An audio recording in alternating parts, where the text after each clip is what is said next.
Assalamu alaikum, brothers and sisters. It is Michael Jaden X, and today is August 28th, 2025. Today marks 70 years since 14-year-old Emmett Till was brutally murdered in Mississippi by a racist white man. In this video, I'm going to be breaking down the story and what happened in the aftermath. Emmett Lewis Till was born on July 25th, 1941, to Mamie and Lewis Till in Chicago, Illinois. When he was a little boy, his dad had to join the army, but he was killed over there. We're going to get to that later. That's a whole nother story. Now fast forward 10 years, summer 1955, when he's 14. And his family from Mississippi came to town for a little bit, and they're going to go back down there, and he wanted to go with them. Now his mother, Mamie, was reluctant at first because, Mississippi down south was very segregated back in that time, while Chicago was more open and free. So she changed her mind and let him go. But before she sent him there, she had to make sure he knew the rules for down south. That it wasn't like Chicago. He had to be very respectful with how he was with white people.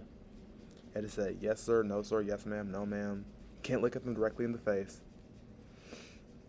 And can't be on the same street as him and all that. And then she sent him down. And I watched the interview with her talking about how when he got on the train, she wanted him to come back because he didn't give her a kiss on the cheek before he left, because she did not know she was going to see him again. So he was like, oh my gosh. And he came back and gave her the kiss and left. And that was the last time she ever saw him alive. Fast forward to August 24th, Emmett and his cousins went down to rural Money, Mississippi, a small community in LaFleur County. And from what I know, there was this group of guys hanging outside the property playing checkers. So they talking with them, and then Emmett went in the store to get some bubble gum. Now rumors say that he was dared to go talk to the white woman who owned the store. If that was true or not, I'm not sure, because this is the part where it gets very muddy and conflicting accounts. So Emmett walked into the store, and at the register was the store owner, 21-year-old Carolyn Bryant. So he got the bubble gum and did that. Now exactly what happened in the store is subject to debate. Yeah. But witnesses claim that when she came out the store, he wolf whistled at her. And then again, she later admitted that he didn't actually do it. But then the cousins that were there claim he did. But then again, I'm not sure. Because let me tell you this. Emmett had a lisp and a stutter. And he would often, stumble over words. So I'm thinking maybe it might have been something spontaneous. They didn't actually mean to do it, and they just weren't paying attention. Or maybe whistling towards the checker ink. I heard that too. But you know what? I don't care how it happened. It doesn't justify what happens next. So apparently she thinks he whistled at her. So she went and got a gun from underneath her car and was going to chase after them. Then they hopped in the car and drove off. Well, nothing came of it for a few more nights. On the night of August 27th, Carolyn's husband, Roy came back from a fishing trip, I believe. And then he's pissed off to find out that apparently a black teenager was flirting with his wife. So he got his half-brother, J.W. Milam, on board with this. And some of J.W.'s black workers to go look for where Emmett could be. Now, they somehow did find out where he was staying. And towards the early morning of August 28th, 1955, at about 2:33 in the morning, something like that, they showed up to his uncle's house where he was staying. They barged in and demanded to find that fat boy from Chicago, that's what they said, or the nigger who did all the talking. And when they found him, they apparently asked him, did he do the talking? And that he said yes. And that they got mad at him for that, so they snatched him up out the bed and marched him into the truck. And that Emmett's aunt had tried to give them money to not take him. But, they weren't having that because they really wanted to take him. And that they marched him up to the truck where allegedly Carolyn Bryant was in there. They showed him to her and was like, "Is this the one?" And she said, "Yeah, that's him." So they drove off into the night, and that was the last time Emmett would ever see his family. Now, hours later in the morning, over by Chicago, Mamie, his mother, gets a call from her cousin telling her that some white men came and took Emmett, and that she also got her family and the NAACP on board to find him, file a missing person report, and look for him.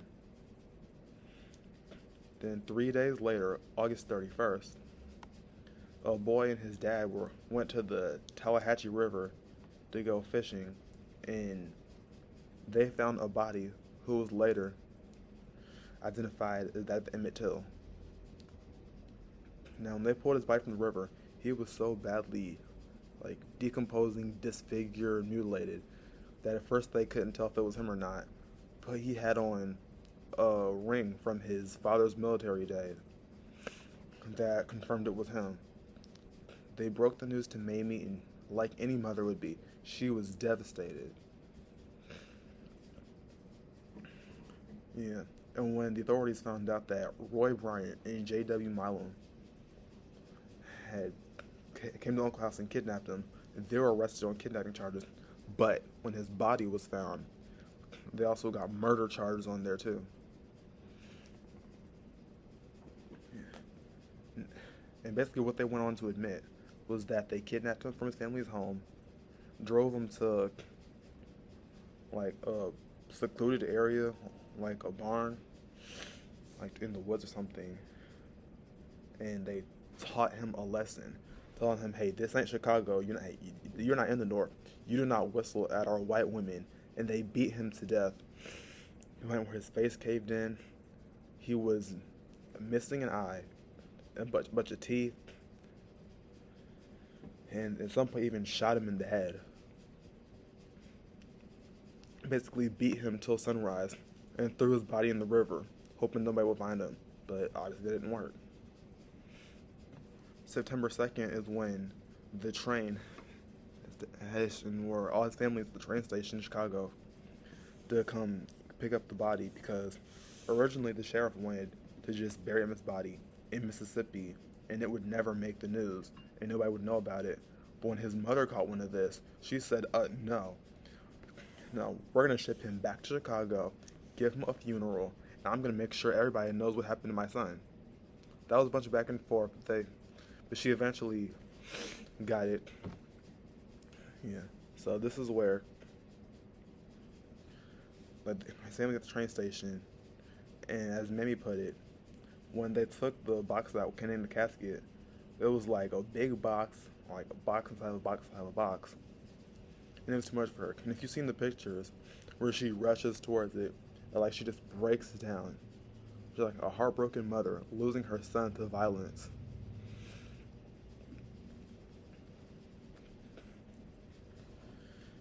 So the undertaker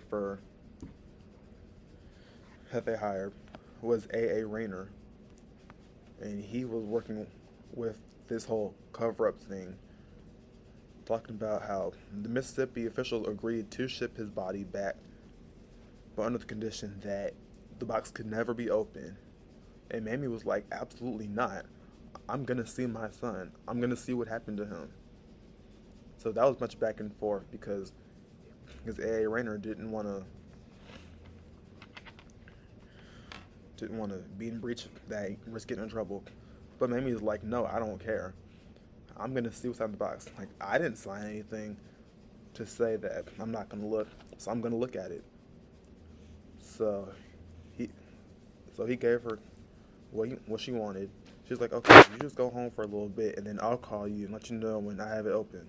It's like, okay. She gets back. Her boyfriend, Gina, and her father are there. But way before they even got to the funeral home, they can smell this terrible odor, which is how they knew it was Emmett's body. Now, this is the part where they see the body. Now I'm just going to say this right now. These pictures are really graphic and they're really hard to look at. I can't even look at them, so I'm not gonna put them in the video. But I do still want to include like other stuff. So I'll show pictures of Emmett and Mamie and pictures of places, but I'm not gonna show his body because I can't even stomach these pictures. So I'm just gonna say that. Now, Mamie Till has gone on to do several interviews talking about what she saw. So I'm going to be quoting off what she said. That when she saw him, like one eye was like sitting like on a cheek and the other missing. They had cut off his tongue, stepped down his throat, and that it was sitting on his chin when she saw it. That he was missing almost all his teeth. His nose was cut up, face bashed in. She saw the gunshot wound on one side and could see daylight on the other side.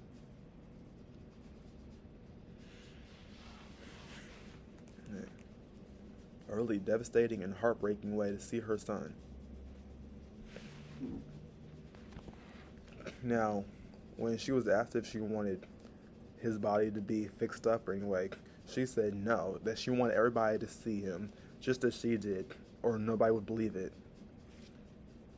Next time she saw his body, like they did end up stitching it up so he could look more viewable for when people are seeing it, because Mamie wanted an open casket for everybody to see. And when she saw it, she approved of it. She put some pictures on the casket lid, and where his body was, they had to put like a glass thing over it. And that was that, and they were going to have the funeral. September 6, 1955, in Chicago, at the Roberts Temple Church of God in Christ, like where over 2,000 people came to attend. Yeah. And pictures of his body. And Mamie had approved people from Jet Magazine to take pictures and put them there, and that's the iconic picture that is burned in all our brains. Now, while all this is going on, they're trying to start the trial for the killers. Now, Roy and JW were arrested for the murder, but Carolyn was not at all charged with anything. Now, apparently the reason they said they didn't charge her was because she was a young mother with kids. Bullshit, because plenty of black mothers with children could still get arrested, and we've seen this time and time again. But whatever. The trial started on September 19, 1955, and at the Tallahatchie County Courthouse. And from what I've heard, it was a really hot room. Like, they didn't have AC. Mostly white people in there. And you guessed it, it was an all-white jury.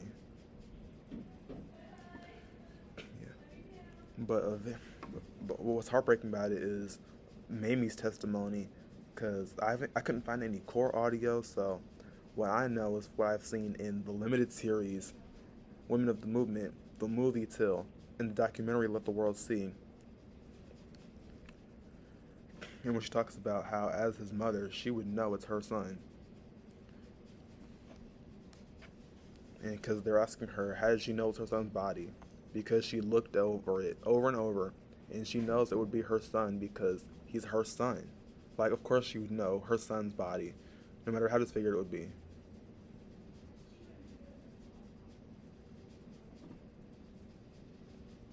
And they also asked her, did she make sure he knew how to behave while down south? And she said yes, she already went over with him, but they're still questioning it, because they're trying to find any reason to justify it, and she's not having it. They also brought up the life insurance policy that she had, trying to imply that she did this on purpose to get money, which is bullshit. Yeah. But what really pissed me off is when they had Carolyn Bryant, the white bitch that lied. They wanted her to give a testimony. And then, if you know, you know it. She got up there talking about, oh, well, this nigger did this, how he grabbed me, like, using N-words, just lying.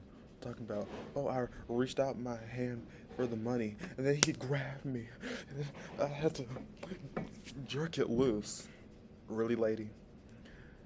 And then I tried to get up and go behind the counter, and then he went behind the counter and grabbed me, threatening to assault me, talking about, oh, you don't need to be scared of me. I've been a white woman before.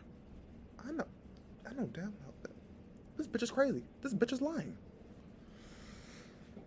And that apparently he used an inappropriate word that she couldn't bring herself to utter. Because I asked her, oh, did he use any inappropriate language? She said yes. What'd he say? Can't think of nothing else to lie about, can you? Like, okay, can you at least say what letter to start with? So it's an imprintable word. Yes, of course you can say that. This was the final straw for Mamie, as she didn't even want to hear the rest of the trial or the verdict because she already knew what was going to happen. And you guessed it, September 23rd, it comes out that after an hour and 7 minutes of deliberation, the jury found Roy Bryant and J.W. Milam not guilty of the murder. Oh, but it's okay, we're still going to get them on kidnapping charges. I'm like, that's not enough. Like, they still got away with the murder. And no, they were not indicted for kidnapping charges. Now, before I forget, back to Emmett's father, Louis Till. When he was in the army, he was accused of shooting and killing an Italian woman and raping 2 other women.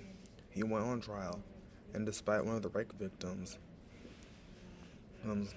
admitting that he was not responsible, as she was asked, "Did the person who raped you in this room?" He was there, and she said no. He was executed because that just felt like it, which is very parallel to how his son would die 10 years later. Louis Till died in 1945, and then 10 years later, his son Emmett died in 1955. So remember that too. Yeah. Now, it hasn't never been confirmed if he was responsible for the other crimes accused, but I wouldn't be surprised if not, because you know how the system works. Now, Mamie, for the rest of her life, went on to fight for justice, but it never came. And get this, some months later, January of 1956, for Look magazine, Roy and J.W. admitted to everything. Basically, I already went over it, but let me just refresh your memories. How they took him from the family's house, beat him till sunrise, to the point where his eyes popped out of his head, missing teeth, tongue, most of his nose, and then put a bullet in his 14-year-old brain and dumped him in the river. And let's not forget about you, Carolyn. Yeah, bitch. The woman's lies led to all of this. Literally, if she hasn't been an attention whore and a racist, none of this would have happened. It all happened behind lies. Because decades later, she had in interviews in the 2000s, and in a 2000 interview when she was in her 70s, she admitted that she had made up all the stuff she said at the trial, where he had grabbed her, threatened her, and all that. And then in 2017, when she was apparently on her deathbed, she admitted that she lied about everything. And that's where I was talking about the inconsistencies about if he really was or not, because they're different accounts. But honestly, I don't give a fuck if he did. Nothing he could have did could have justified that. It's not worth taking his life over. Are you kidding me? Damn. Now, even though they got away with the murder, Roy and JW didn't exactly go on to live easy lives. They couldn't get jobs anymore. The store closed down because most of their customers were black. And after that trial, they were the most hated people in the black community, and nobody was going to go back to that store. So they had to pack up and move. Nobody would work for JWs. They both died of cancer broke. JW died in 1980 and Roy in 94.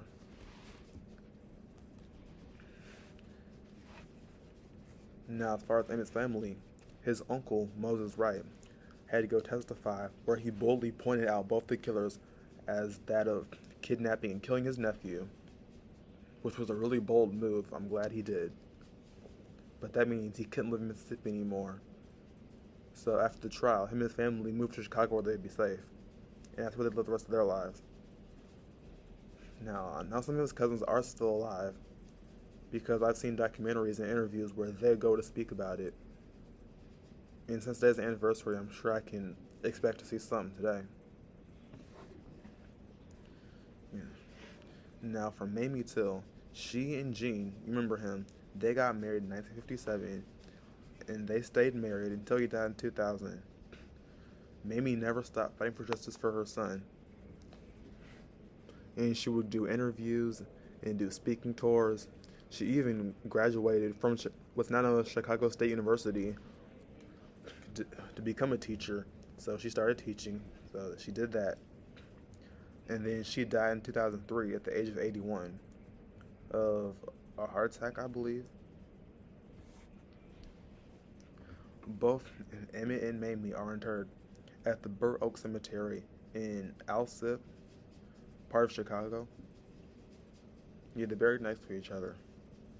And on her grave, it said something like, "Her pain united a nation." Very much true. Her pain united a nation. Yeah, and I give Mamie Till her flowers for that, because she could very well have just had this be her personal struggle to bear. But no, she wanted to make sure everybody knew about this, and that even kicked off the civil rights movement. So that got me thinking, had she not chose to have an open casket and not chose to let the world see, we might have never had a civil rights movement, because nearly 100 days after his murder, December 1st, 1955, Rosa Parks was arrested in Montgomery, Alabama for refusing to give up her seat to a white man on a bus. And when she was asked about it, she said she thought about Emmett Till, which isn't surprising because both his murder and her bus incident were like the two big stories of that year.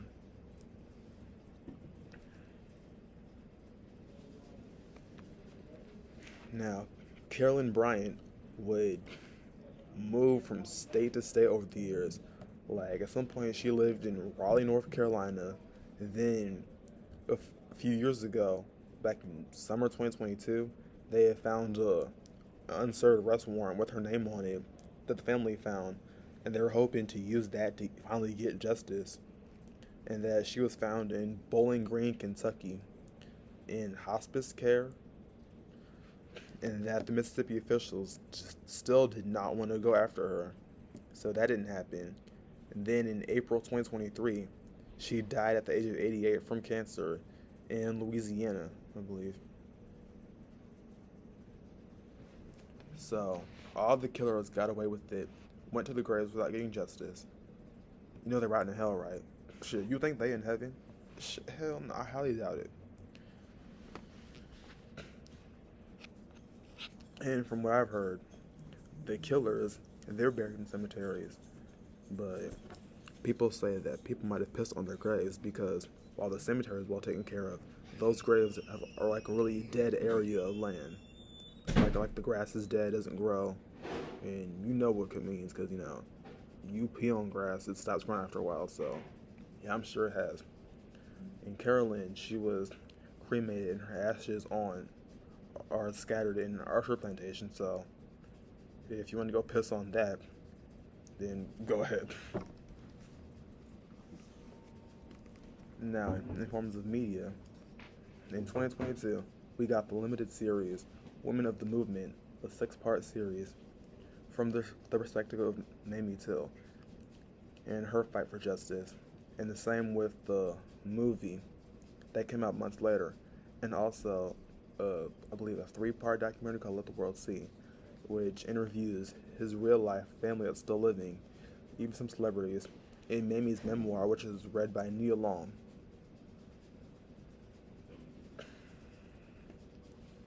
So that was my video for the 70th anniversary of the Emmett Till lynching.